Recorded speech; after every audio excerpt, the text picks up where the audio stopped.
Welcome back and thank you for staying with us. Our focus in the second hour is the status of a devolution. Any moment from now, we'll be knowing which county will be hosting this year's Devolution Conference.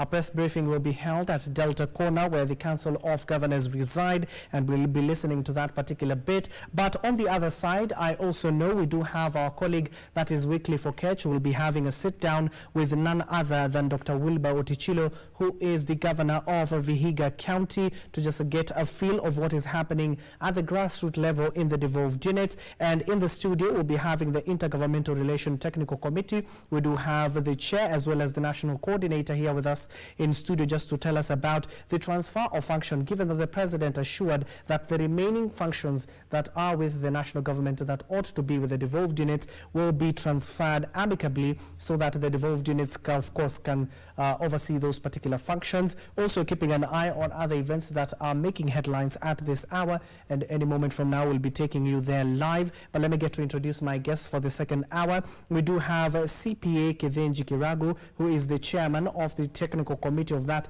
IGTRC. Welcome, sir. Thank you very much, Mr. Ashing. Thank you. And of course, to his left is none other than Evans Kibet Boss, the national convener of the Kenya Devolution Civil Society Organization Working Group. Welcome, sir. Thank you so much, Mr. Ashing. Okay. And of course, we'll be heading there any moment from now, so you need to stay tuned with us. We'll be taking you live to the Vihiga County so that you can get to listen from the governor himself. And of course, we're keeping an eye on Delta Corner, where the Council of Governors are set to announce that particular conference where it will be held for the year 2025. Now, let me start with you, Chair. Given that the IGTRC has been very critical in terms of overseeing the working relations between the national and the county governments, before we even talk about the transfer of function, where would you place the relationship between the national and the county governments as of now? I would say, first of all, at the general political level and policy level, it is actually quite cordial. It is quite good. I think where we haven't got it is at the working level, and therefore even the differences which you hear at another level in terms of quarrels about one level of government doing functions of another level of government, yes, is because we have not had enough of what the Constitution required, which is consultation, cooperation and coordination between the two levels of government. So I would say, I think we are in a good place.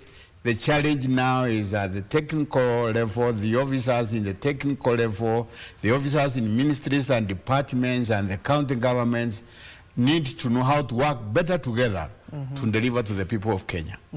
Evans, your view, has politics at least been one of the major challenges in ensuring that the working relations between the national and the county governments is where it is now? Yeah, Shim, I think as we speak today, devolution is working and it must work. For us in the civil society, we say devolution is a lifeline for citizens, so it must work. In terms of relationship, Chair has clearly stated it. Let it not be forgotten that devolution is not just a system of governance. It is a value and a principle of governance captured under Article 10. So there are no two ways about it. These two levels of government must work together for the interest of citizens. But as we speak now, of course, there are few operational issues that sometimes bring tension, which we shall delve into, including how we share revenue, including what are the boundaries in terms of functional boundaries, who is supposed to do what, who is responsible for what, and is he well supported to do that? And now coming back to you, Chair, given that we're still talking about transfer of function from the national government to the county government, the President has clearly declared himself on that particular issue that the remaining functions within the national government will be getting back to the devolved units. What is hampering that transfer? First of all, let me say that in accordance with the direction given by His Excellency the President, and after a very inclusive, participatory, all-government process involving county governments and state departments and state government agencies, involving offices of the National Treasury, Office of the President, Office of the Attorney General, involving Kenya Law Reform Commission, involving Kenyan constitutional experts.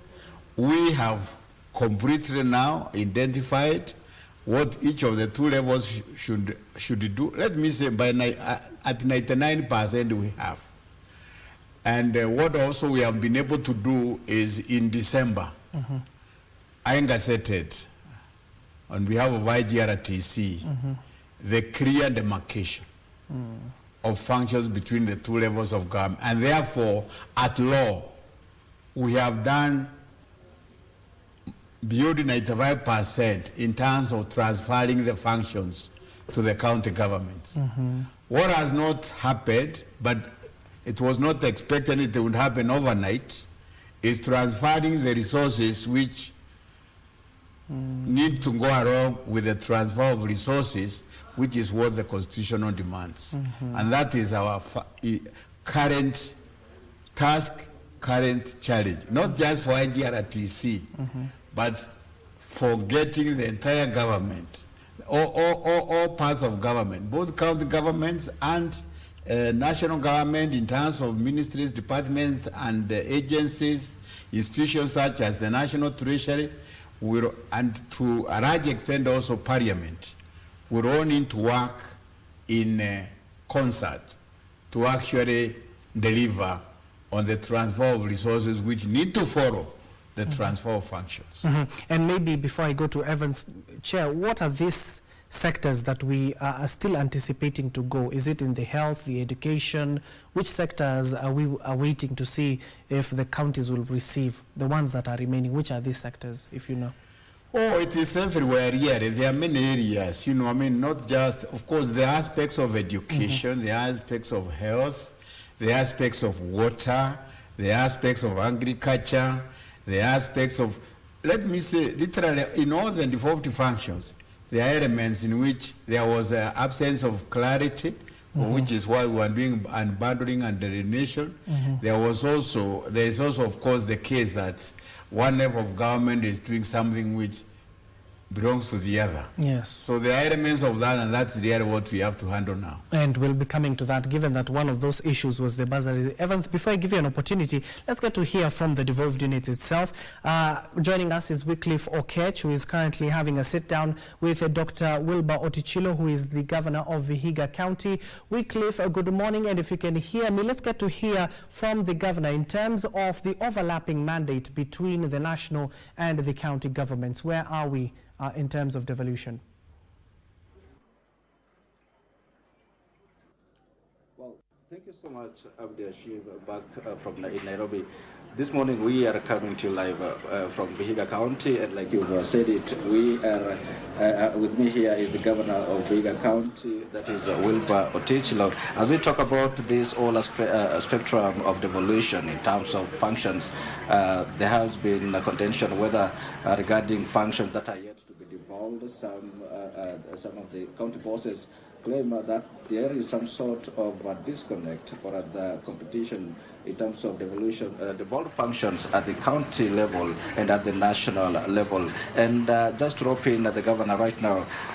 Governor, first of all, good morning, and good morning. Welcome to KBC Channel 1. I appreciate very much your time for making time for this particular discussion. Even as you say hello to our viewers this morning, from where you sit, in the spirit of devolution, devolution was meant to decentralize service delivery, and from where you sit, being a second-time governor, do you feel that service delivery is fully centralized? As you say hello to our viewers this morning. Thank you for this opportunity to be able to discuss issues to do with the devolution and how it's being implemented in the 47 counties. I would like to say yes, devolution is working in the 47 counties, and devolution has an opportunity to change the lives of people in our 47 counties. However, we still have a lot of challenges. Fourth schedule of the Constitution clearly defines the roles of the national government and the county government. And the Article 6 of the Constitution clearly defines that we have two distinct governments in Kenya, the national government and the county government. However, although they are distinct, they are interdependent. And therefore, there are many functions that are cross-cutting, but they are distinct. So this is one area that people must know, that county governments are distinct, but they are interdependent with the national government. And therefore, there are a number of functions that have been given to the national government and to the county government. And this is covered in 4th schedule of the Constitution. Generally, if I don't want to go into the details, generally the national government is supposed to undertake such certain functions that are national in nature, like foreign affairs issues. That is the docket of the national government. The issue of boundaries, national boundaries, is an issue of the national government. The issue of security is an issue of national government. And then other sectors, generally the national government is supposed to set the policies. The policies, be it the agricultural sector, infrastructure sector, health sector, they're supposed to put policy frameworks, and if possible, legal frameworks that cover at the national level. But when it comes to implementation, most of the functions are devolved. And probably let's go probably sector by sector. And let me start with health. Being one of the most critical ones. Yes, the most critical and the one that has a lot of controversy and issues. Health is a devolved function. The national government is only supposed to provide the policy and legal framework. And I want to say that yes, to a larger extent, is health functions are devolved. But the biggest challenge we have, the functions have been devolved, but the resources have not been devolved. And you remember when we started, when devolution started in 2013, 2014, it had been envisaged in the Constitution that the devolution's function will be devolved slowly, and that's why we had that transition authority. Yes. Functions was to be devolved slowly as the counties became capable.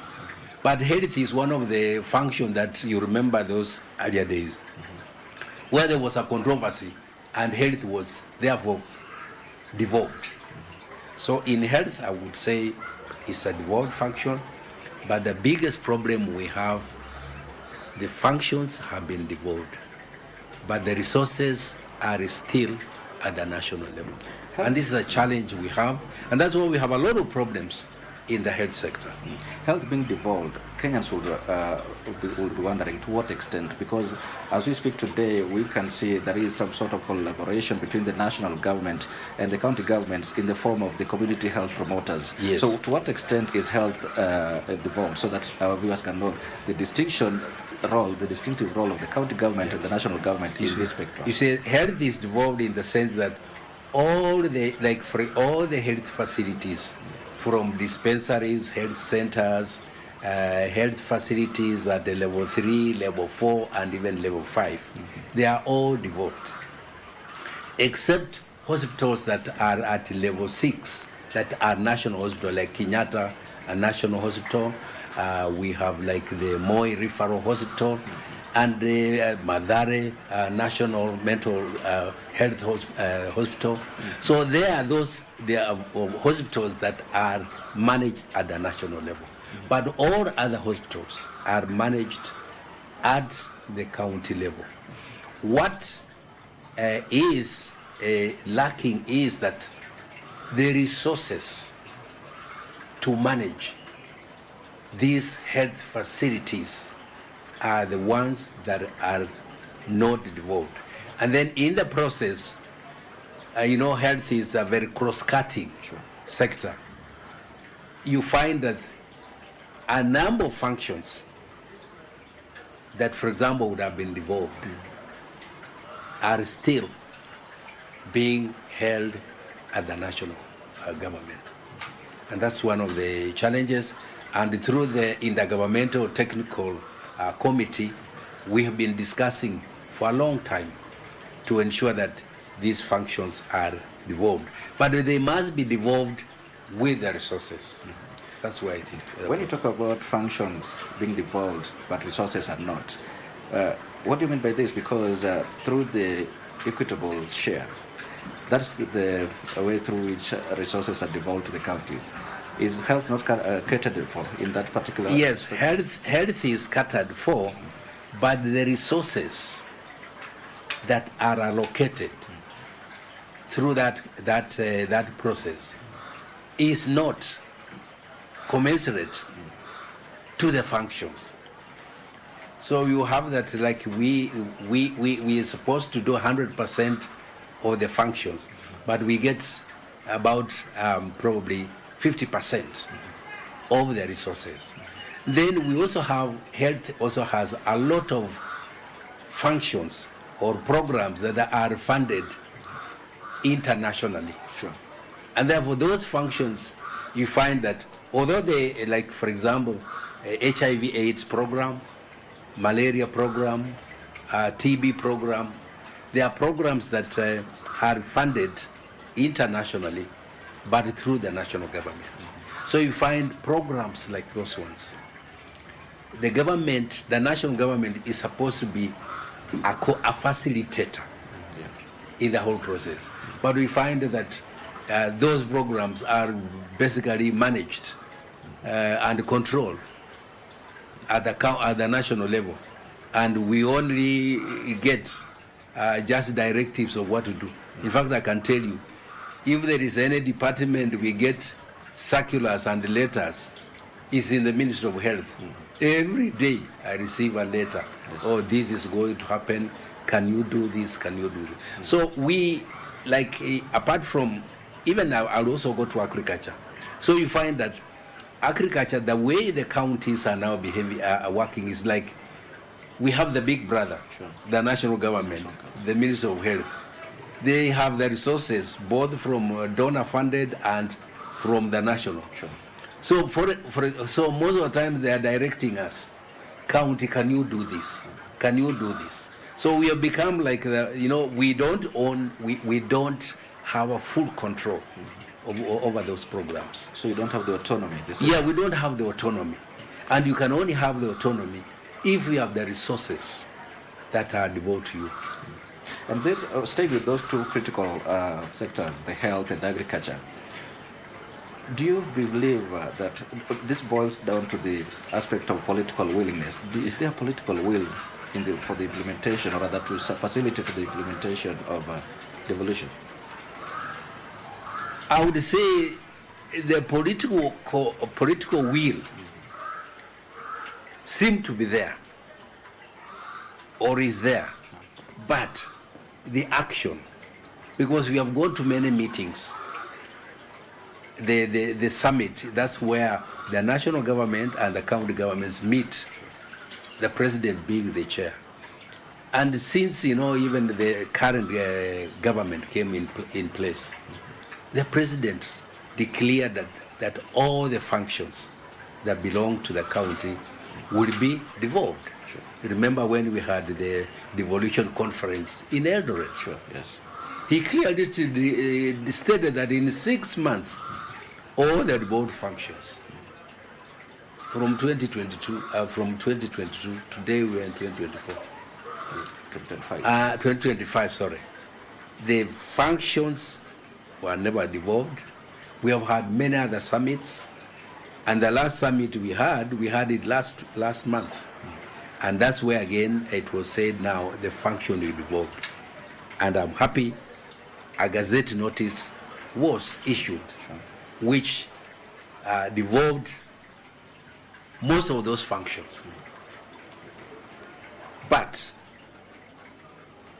the resources are still held by the national departments or ministries. Yes. So yes, we have been given, I have the report, the Gazette notice here, I can show it to you. We have now the function devolved, but no resources have been devolved. We've seen they are doing the supplementary budget. We've checked in it. There are no funds for the devolved function that have been clearly stated in the Gazette notice. So the problem here is that, yes, now we have the functions devolved, although we have a few areas where we still believe they have not been covered. Yes. But the issue here is, are the resources, the financial resources, going to follow the devolved function? For example, like in agriculture, agriculture is fully devolved. And the Minister of Agriculture is supposed only to give policy directions and so on.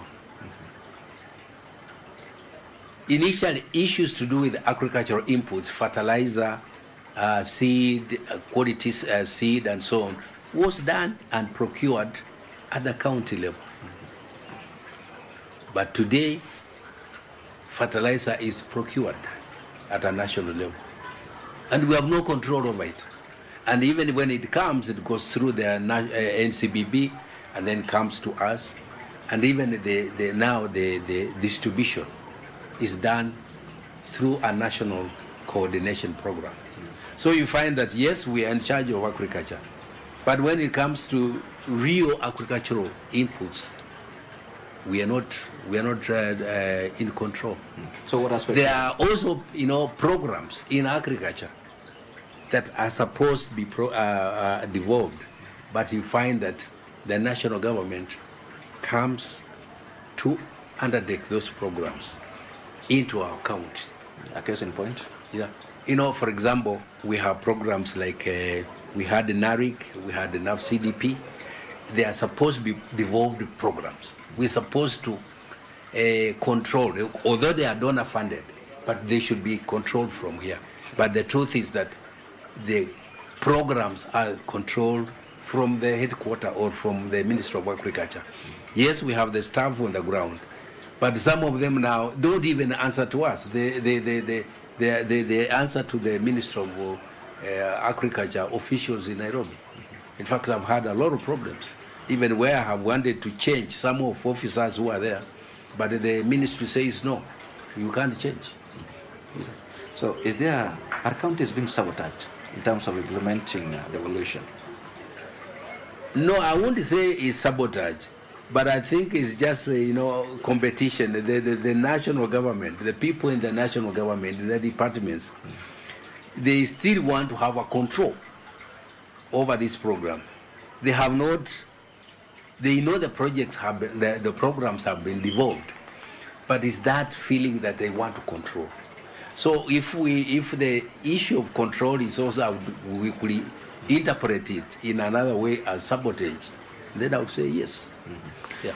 There is another devolution conference slated later this year that is in Homa Bay. Yes. And I know this is going to form the basis, rather, the topical discussions right there. Yes. From where you sit being the governor of Vihiga, what is the solution to this impasse? The solution, I think we have discussed in the last summit. I think we discussed very well, and we agreed on how to relate together. And we agreed that first and foremost, the Council of Governors must have a legal recognition. Because right now the Council of Governors the organization is not legally enshrined in our legal framework. So we want that to be done. In the intergovernmental technical committee, we also need it to be given more powers and more mandate to be able to coordinate and ensure that any cross-cutting challenges or any cross-cutting activities are well managed both by the county and the national government. Right. So in the conference that we will have in Homa Bay, the key issue is going to be the devolution, the devolved function. We must, first of all, have resources for that, because those devolved functions have been costed.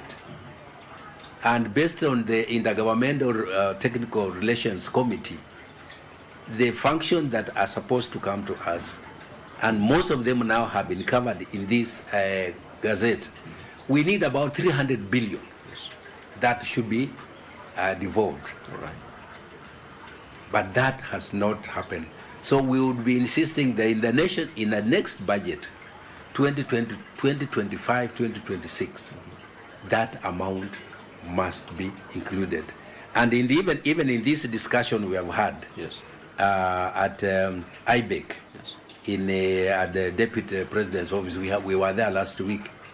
We raised the issue that in our shareable portion for 2025-2026, they have given us 407 billion. But we are saying these functions now have been devolved. They have been devolved, and therefore, from next financial year, we expect that we'll take over. Yes.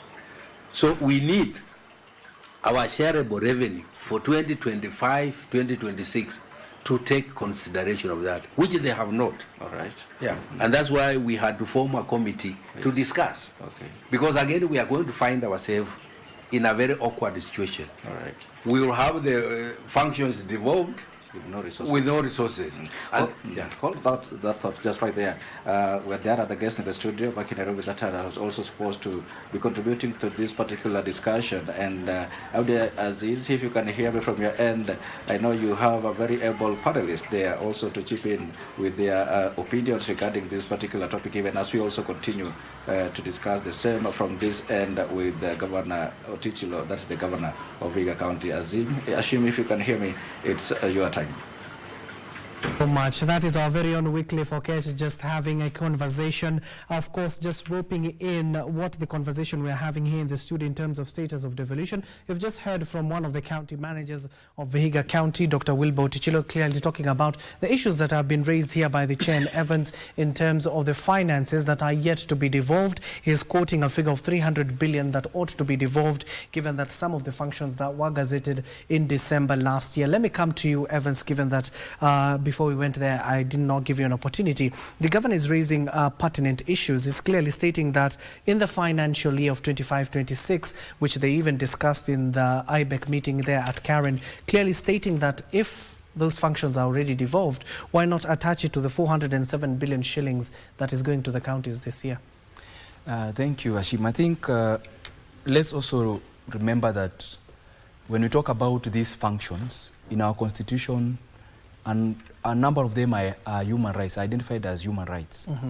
So this is a matter of urgency. When you talk about citizens expecting access to healthcare, affordable, quality, adequate health services, access to clean, safe and adequate water, these are guaranteed in our constitution as human rights. So the urgency, we as civil society, we wish to see the responsible entities move with speed to ensure that county governments operate optimally. This is a conversation that we ought to have been completed as soon as yesterday.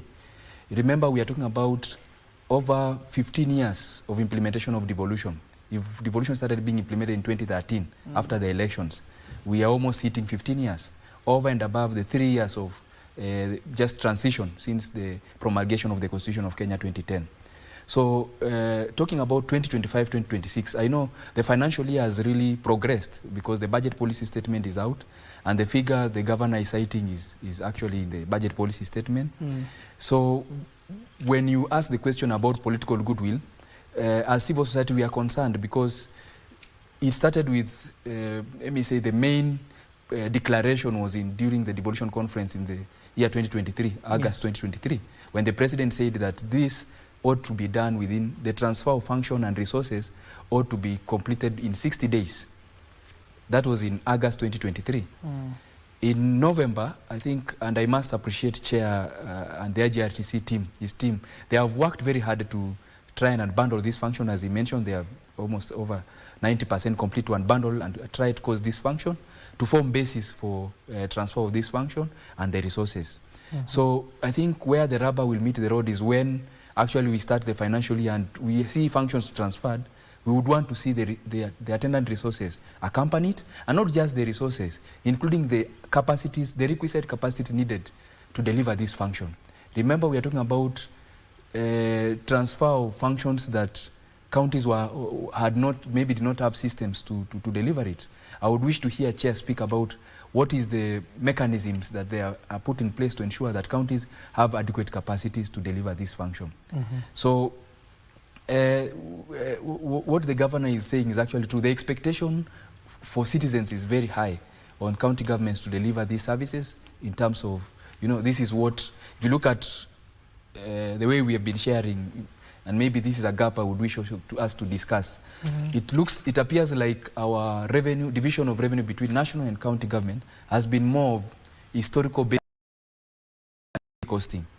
Because if you look even at the functions that counties are currently implementing, you realize there is a very huge deficit in terms of financing.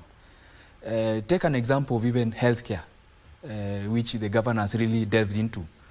Hashim, did you know that there was an attempt to do that scientific costing by TA and CRA, that is Transition Authority and Commission on Revenue Allocation, that just taking an example of a dispensary, how much does it take to run a dispensary? You realize, you will be surprised that we need not less than 10 million to just in terms of human resource to run a dispensary. If you look at how many dispensaries are there in counties and just do a quick arithmetic layman, you realize that the allocation to healthcare in counties is a drop in the ocean. And that's why we continue to struggle with human resource shortage, we continue to struggle with shortage of drugs and commodities. The county where I come from, Baringo County, did a scientific costing of what they need to deliver commodities, drugs and medical drugs and commodities. And they found out about 750 million is needed annually as per 2024. Yet the budget allocation has hardly gone over 200, so a third. So every year we were planning to fail because we allocate resources which are not adequate, and then we just meet the problem of inadequate drugs, shortage of drugs, and poor service delivery. So I think for us as the civil society, this is a conversation that needs to move with speed. I know IGRTC has talked about the Gazette notices, but I know there will be a legislative framework needed to ensure that these resources accompany the function and the capacities. We need to see actors actually moving with speed to ensure that counties operate optimally. And Chair, the main issue that the county manager there, that is the governor of Vihiga County, that is Wilbur Tichilo, is raising that when will we see the state departments, which are the parent ministries, such as the Ministry of Health, he has eloquently talked about it, are we going to see them relinquishing some of these funds going to the devolved unit? Will that happen? It must happen, but it will not just happen by a legal notice. It will not happen just by a pronouncement. We must go around the table. There are programs which are ongoing. Are we together? Yes. And there are resources which are being run by those programs. Say, for example, the tuberculosis, HIV, and so forth. So you can well appreciate that outside a framework where the two levels of government sit together and agree, now we are handing this over to you. Are we together? The resources for this. And now, this is how you are going to run this program. Are we together? So you cannot just, it's not going to be it's not a magical event. It is a deliberate effort. And let me say in that context, therefore, that the biggest gap from where I stand in terms of devolution is, as I said, I think the policy framework is generally there, but somehow we have been unable so far to persuade the two levels of government to sit together, to think together, to see, okay, let's agree, we want to transform our agriculture. Yes. Okay? And this is what we are going to do for agriculture. One of the things we are going to do is we must make sure all farmers have subsidized fertilizer. Okay? The other one is we must ensure that all farmers have got extension services. Are we together? And that we are also going to apply new technologies, we are going to plant new plants. This is how we are going to transform agriculture. The two levels are together at that point. They are sharing a vision for the sector of what is going to change. Now, at the moment, at that point, you also agree, these are the programs through which we are going to deliver this fertilizer subsidy. What is the national government going to do in terms of fertilizer subsidies? I was in the last summit, and I think it was credible because I have personally done a study many years ago with an international group which I had hired on a World Bank contract. It is not economical to order fertilizer, to import fertilizer in small lots. It makes a lot of sense to do it in a big way. But then there are many, well, that can be agreed at the summit level. Then there should also be agreed at the level of the ministry and the county governments together how this fertilizer is to be distributed.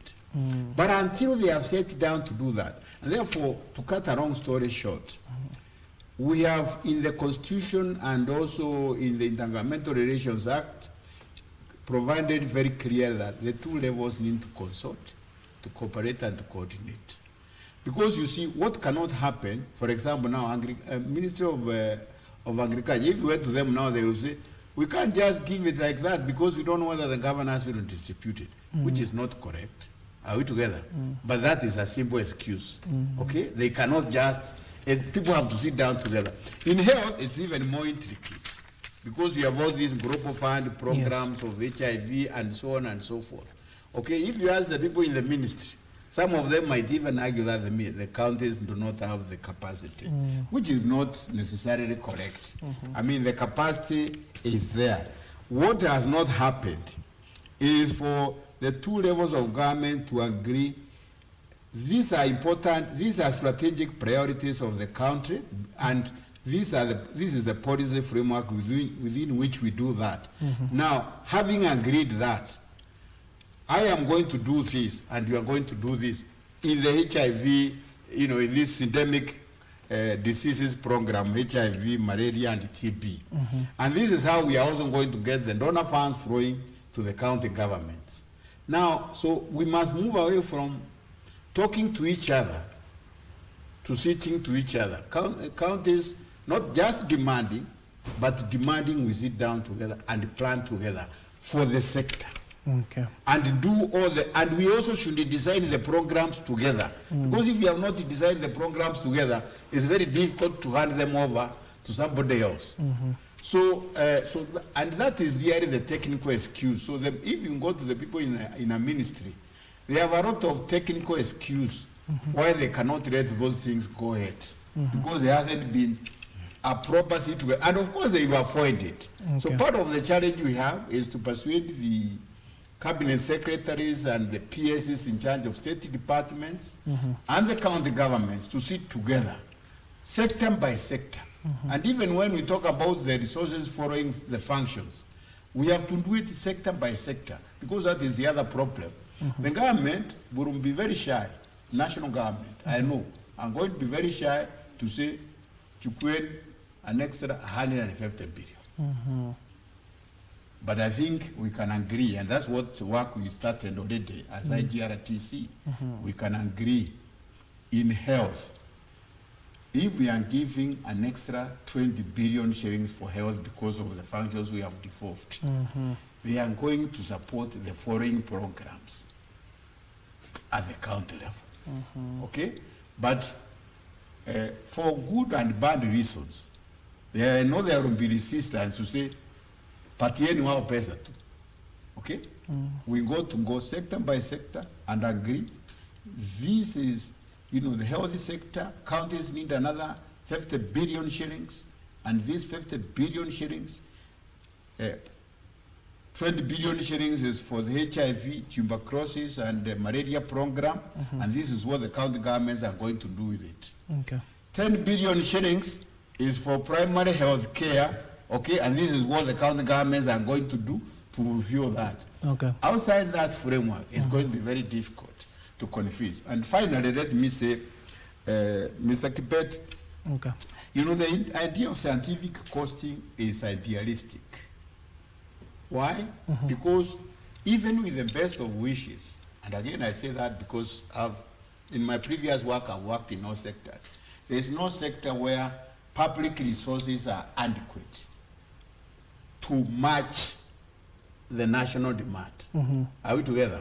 To get quality education at the moment for Kenya, I don't think the government has enough money to do it. The most thing you can do is use what you have in the best way possible. And therefore, the way we are going to move the resources is by identifying those resources which are available, because the treasury doesn't have additional money somewhere else. It is a question of going to the budgets of the ministries and the state departments and state agencies now and identify those resources which they need to transfer with the resources. If we do costing, we need much more money than the money which is available, which means therefore we are on a stalemate. Okay. Thank and you. let me hand you over now to Evans. Evans, we're talking about the issue of duplication of roles. Now, I'll ask the chair, but I want to start with you, especially on the issue of bursaries. In your view, as a civil society where you are at right now, are counties supposed to be giving out bursaries? Yeah, I think the Kenya Devolution Civil Society Organizations Working Group has a position, and our position, we stand with the Office of the Control of Budget. Something we have been engaging from time to time, even including going to court. There are organizations who are our members who have gone to court to, you know, for CDF, for example, the NG-CDF, to be declared unconstitutional. The point is, if you look at the functions that counties have, and the chair said it, the question is, are they adequately financed? Have counties delivered them optimally? So before even counties begin to encroach, you know, that's unfortunate that counties are talking about we need more resources, but here there is a case of them encroaching into a national government function. Okay. If you look at the function, the unbundling of education function, I think counties are clearly, their mandate is clearly defined, that they're supposed to focus on ECD, that is early childhood education, and this is a developmental stage, very critical. The vocational training, and that is very crucial in terms of creating, you know, skilled labor and creating employable skills among young people. And that's it. When they allocate monies to, you know, there is an opportunity cost. When they allocate monies to national government function, they starve county functions of resources. If you go to ECD centers in counties, my county included, you realize there are deficiencies in terms of ECD teachers, instructors in vocational training centers, feeding program, play material, equipment that is needed to deliver. Yet here counties are comfortably, you know, because of political expediency, allocating monies to a national government function. So for us, we stand with the control budget and saying every, where functions are clear, I know there are areas that are not as clear, there are gray areas, and IGRTC, that's where they exist to have, create platforms for this discussion. But where it is very clear, counties ought to stick to their functions and allocate adequate resources, financial, human resources, to deliver it optimally. Okay. Chair, let me accord you 1 minute, given that we are running out of time. In that particular issue, given that you're the bridge between the national and the county governments, as IGTRC, who is supposed to offer bursaries? In 1 minute. Offering bursaries is an double-edged sword for the counties. And let me say, there are cases where it would be justified. In the situation that, first, it's a fact that the national government bursaries between the MPs and what the national government provides, between what is given under CDF and other national bursaries, they are not enough. In places where there is extreme poverty, the county governments might find it necessary to do that intervention. But on the other hand, it is of course the case, as Mr. Kipet says, that in a sense also they legitimize. By doing so, they legitimize the national government continuing to do some of the county functions. So I think what we can say is that, going back to the point which Mr. Kipet made, both levels of government really need to, they can only operate optimally for Kenya by consulting each other. If you are going to do something which somebody else is supposed to do, you should first of all confirm that they are not able to do it. And that therefore you should do it on their behalf. Chair. And therefore a governor should be able to tell the national government, my people require these resources, let's agree you are not doing enough, And that is therefore been documented, Okay, that the national government is not doing enough of it, Okay. and therefore I need to do it. Thank you so much. Consultation is key there from Chair clearly talking about it. He is a CPA Kithenji Kiragu, who is the chairman of the Intergovernmental Relations Technical Committee, IGTRC, and of course, Chair will be consulting more on that particular issue as well. And Evans Kibet Boss, who is the national convener of the Kenya Devolution Civil Society Organization Working Group. Thank you so much, gentlemen, for making time for us. Now I want to hand you over back to Vihiga County. Let's get the thoughts of Governor Dr. Otichilo in terms of the bursaries, given that this was the main issue, Wycliffe, you can hear me, in the IBEC meeting that was spearheaded by the Deputy President, that is Professor Kithure Kindiki. These were some of the issues that the governors raised. So if you could ask the governor, what were some of the resolutions in terms of counties offering bursaries to learners across the devolved units? Then Zipia was ever then. Sangapi kwana.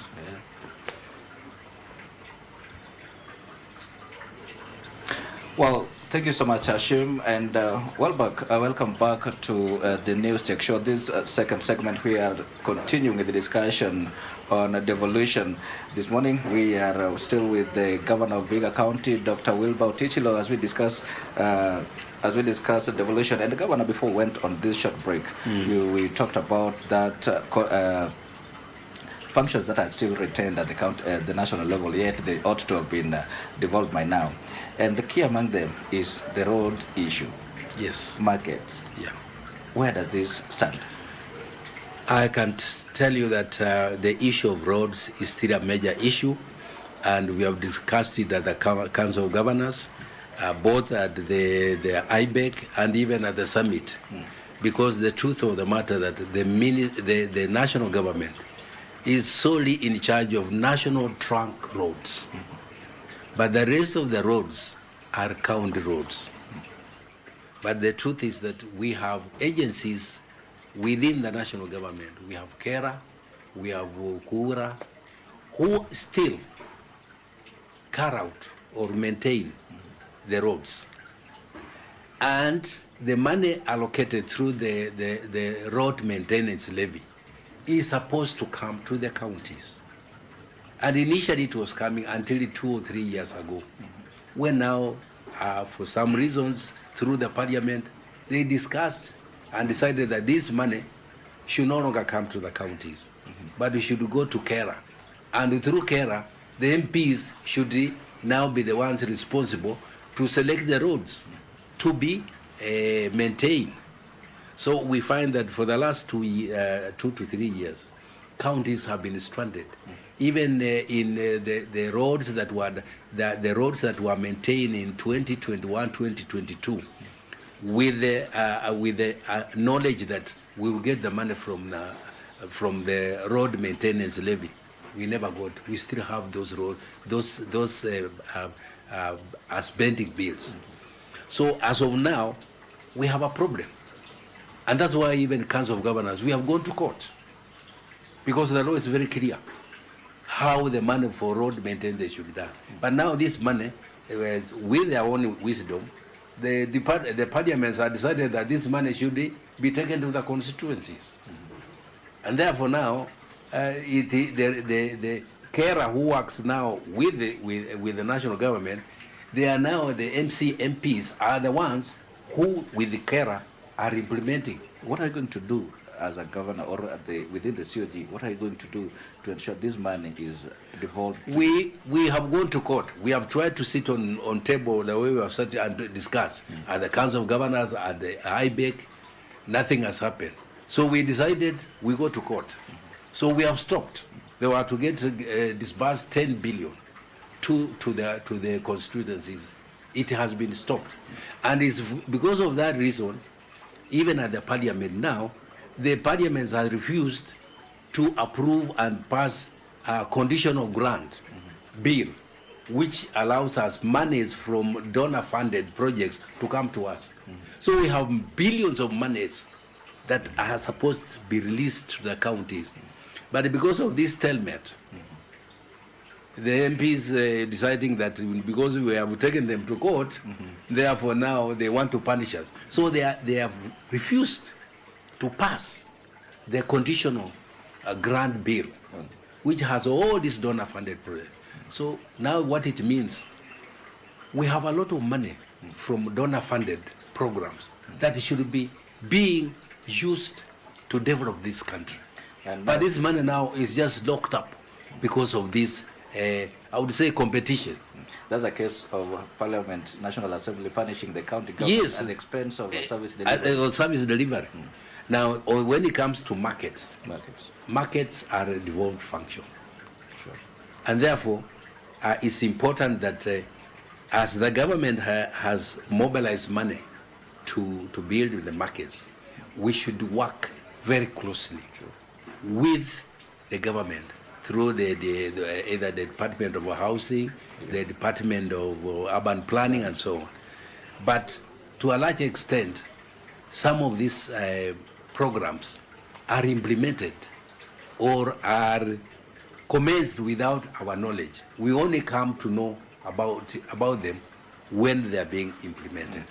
Even as we wind up, we are short of time, but then as we wind up, we've spoken about the functions, but then again there is a crucial issue that is also popping, and it has been there for quite a while, the inter-county boundary rounds.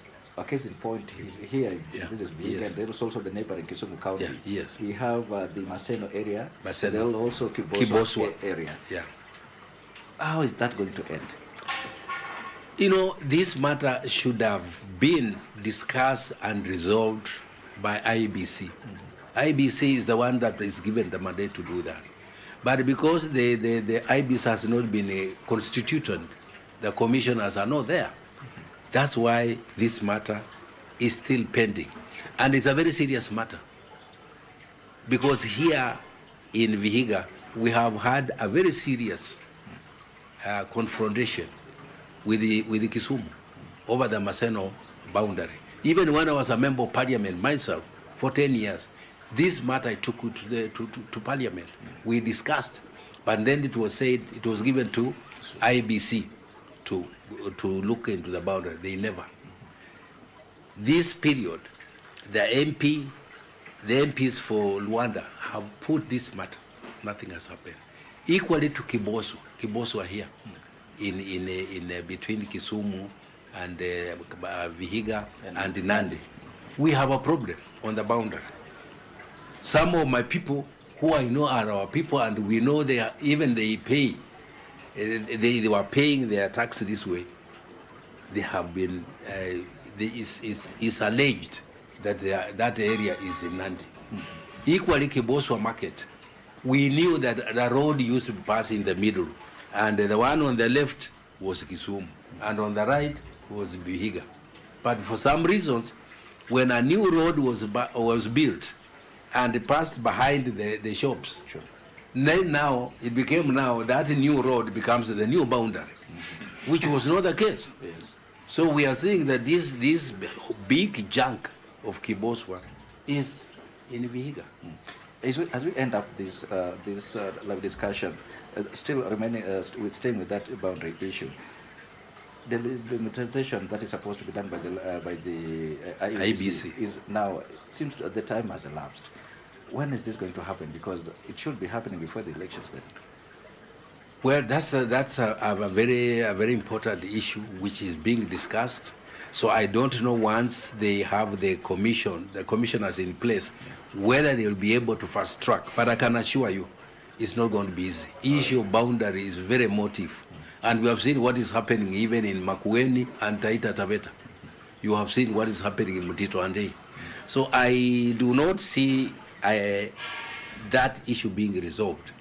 But hopefully it can. Because the most important thing is that there are constituencies that they did not fulfill the constitutional requirement to be constitution. And they were put there as special constituencies.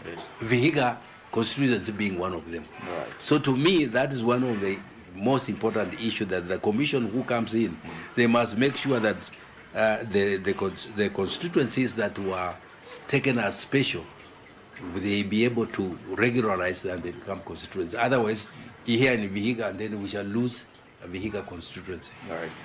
They say devolution is a gradual process in terms of implementation, but even as we wind this up, we've spoken about functions being retained at the national level and also the late review of the boundaries. As we wind this up, what is your parting shot with regard to the implementation of devolution? What is your parting shot? My parting shot is that we, between the national government and the county government, we are distinct governments, but we are interdependent. Yes. So it is important that we sit together and agree the way we have agreed which functions should be devolved. Yes. And therefore come up with a very clear program as we go to 2025, 2026, and ensure that we budget for the devolved functions. Yes. So that the money gets to the counties. Okay. And that's where we now take the counties accountable. All right. Thank you so much. Resources should follow functions. Correct. That is the message that is being set out there by the governor of Vihiga County, that is Dr. Wilbur Otichilo, even as we speak about matters devolution. Thank you for keeping it Channel 1 on this live show, that is the News Check. Until next time, that's where I put it a cap, but keep it Channel 1, keep watching. That is our very own Wycliffe just having a one-on-one with the governor on the status of a devolution. We need to put a cap to our conversation here on News Check. I need to hand you over to my colleague, that is Kasichana Masha, who is up next with Kurunze Mashinani. So don't go too far for that particular conversation. Good afternoon for now.